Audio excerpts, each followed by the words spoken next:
Good evening, everyone. By the way, my name is Mrs. Rona M. Reyes, one of the student from the EdTech Teacher Training Center. The Computer App Skills Training, ICT Integration, the 21st Century Education. So for tonight videos, pag-uusapan natin ang about sa WPS Office. Magagamit ito for PDF, Words, or Excel. So, this application is for free. Makikita natin to sa Google Play Store natin. So, si WPS Office Free. Office Suite for Words, PDF, Sheet, and all-in-one Office Suite integrate Words docs. So, PDF, sheet, spreadsheet, PowerPoint, and PowerPoint slide. So, yan ang kagandahan sa apps na to. Magagamit natin siya dyan lahat sa pag-edit ng document natin, sa mga slideshow natin, sa paggawa ng materials natin. So, easy lang talaga siya gamitin. Next, what is the use of MPS? So, ito yung use niya. The MPS Office, this is suit for enable file sharing, editing, and emerging multiple files, whatever online or offline. So, magagamit natin siya like nang sinasabi ko, magandahan nito, magagamit natin siya kahit offline tayo. So, sa online naman, magagamit natin siya yung pagkukuha tayo ng mga files galing sa ibang apps, kaya ng email, messenger, so kailangan siya ng internet connection. And this, dito sa WPS, so na-combine na siya. Naka-combine na ang functionality of the Words, PDF, Excel, PowerPoint, and another tools into one powerful toolkit. So, ganyan lang po ka-easy siya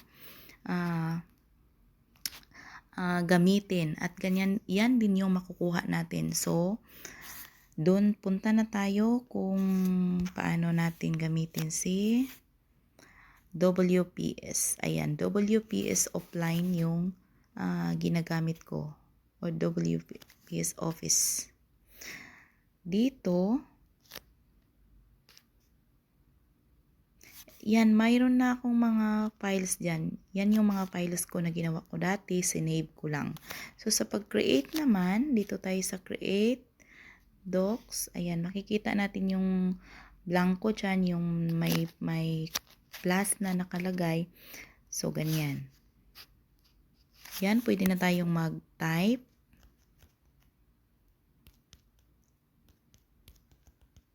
Ayan. So, yan, kung tapos na tayo, pwede tayong kagandahan dito, pwede nating i-change yung kulay ng pagsulat natin. Pwede natin siyang ipalaki. Ayan. Pwede natin siyang i-bold. Ayan. Pwede din natin siyang saan mo gusto. Yung may number ba, dito ba sa gitna, dito ba sa gilid, dito ba sa, ayan, sa gitna, gilid, right and left, pwede siya. Dito naman sa pag-add ng picture, pwede tayong mag-add ng picture. Ayan. Dito sa pag-add ng picture, pwede natin siyang i-crop. Ayan, pwede natin siyang behind, ayan, behind the text, mayroon siya ditong, ayan, top button, behind the text, ayan, pwede nyo siyang pwede nyo siyang ipaliit, pwede siyang i-move, ayan, pwede nyo siyang i-crop, ayan, kung yan lang gusto nyo, crop, okay. O, pwede nyo siyang yan, i-move. maraming gamit or easy lang siyang gamitin kasi makikita na dyan sa baba lahat. Lahat-lahat ng gusto nyo, ayan, makikita nyo na. Pero, mas maganda to gamitin kung doon tayo sa laptop. Kasi yun sa laptop kasi makikita natin lahat ng mga tools niya or lahat ng mga gamit, pwede natin gamitin sa kanya. Dito kasi sa cellphone, so hindi natin masyadong makita yung mga kailangan, niya doon. So, mayroong mga files, insert, so view, review. Yan, makikita natin, ayan, change natin yung kulay ng text natin, yung sizes, nandyan, yung anong gusto nating font ng letter na gagamitin natin, nandyan. Easy lang siya mahanap. Ayan yung mga headings, kung anong gusto natin. Pagdating naman dito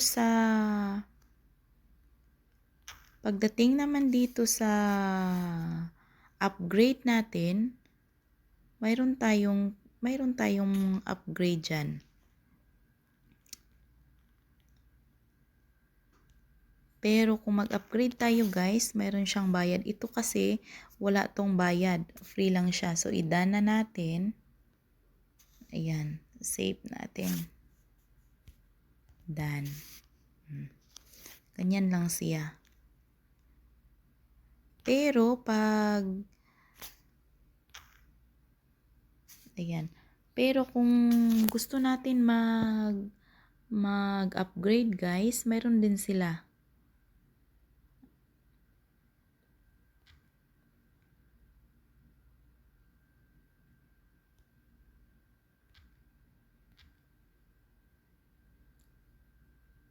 Ayan. Kung kailangan natin siyang i-share, share natin sa email.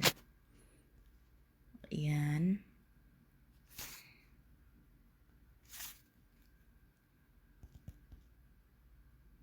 So, ang kagandahan dito, pwede natin siyang i-direct dun sa pag-share natin. Basta nakasave lang siya, easy na siyang gamitin. Easy na siyang makita or easy na siyang mapuntahan natin. So, dito naman sa email natin, ayan. Ayan, makikita natin direct yung files natin. So, ito yung kailangan natin pag online tayo. Gumamit tayo ng internet connection. So, nandyan na po. Ayan, makikita natin yung na-send sa email. Minsan kasi may send sa email na hindi natin mabubuksan kasi wala tayong apps nito. So, hindi natin siya ma-download. So, kung kukuha naman tayo ng files, guys, galing sa ibang apps, gaya ng email. Ayan. Punta tayo dun kay email. O, gaya ng picture. Ito yung picture nga galing sa email ko, sinend. Gusto kong tingnan. Automatic na siya mag-download or automatic na siya makikita mo dun sa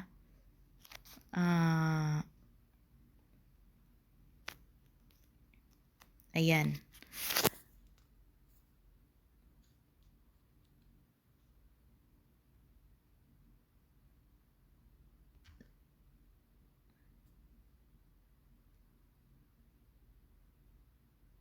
Ayan, tumalon. Sorry guys.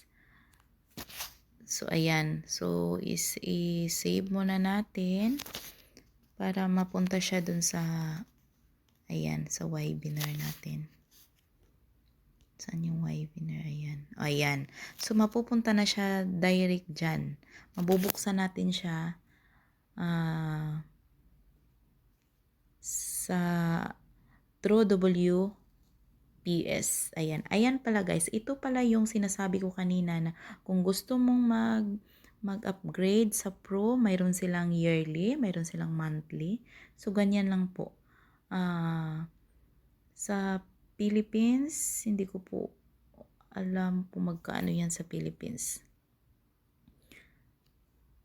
Pwede nyo i-upgrade. Ayan guys, so dito naman sa ano natin, certificate, pwede nating i-edit siya. Tingnan nyo, mai-edit po yung name, yung mga pwede ma-edit dyan. So, hindi na siya pwede ma-edit. Basta, yung pwede ma-edit, automatic siya. Punta ka lang dun sa edit, makikita mo na yon. Ayan. Pagkatapos, pwede mo siyang i-send na. So, pwede mo siyang i-send sa Gmail, sa WhatsApp, Messenger, or Bluetooth. So, makikita mo na dyan yung mga files mo. Ayan. Basta, i-save mo lang. Automatic na yun siya makikita mo sa files mo. So, ganyan lang ka-easy gamitin si WPS guys. Mayroon na siyang Words document niya. So, easy lang talaga siya makapunta ka sa pagsulat ng anong gusto mong sulat. Hindi mo na kailangan kumuha ng papel or ballpen para isulat, para isend mo dun sa teacher mo or sa student mo yung mga documents na kailangan nyo, or sa office, ganyan. So, yun lang guys. Yun lang guys ang pwede kong masabi dun sa files na to. So, dito pala sa paggawa, mayroon silang mga, tingnan mo yung mga resume dun sa pag-create. Meron silang mga sample sa resume, sa letters, sa education, sa invitation letter, sa poster, sa business, sa work, business card. So, yan yung mga free na pwede nating gamitin or downloaded na sa apps na to. So, yan lang guys. Thank you. And thank you for watching.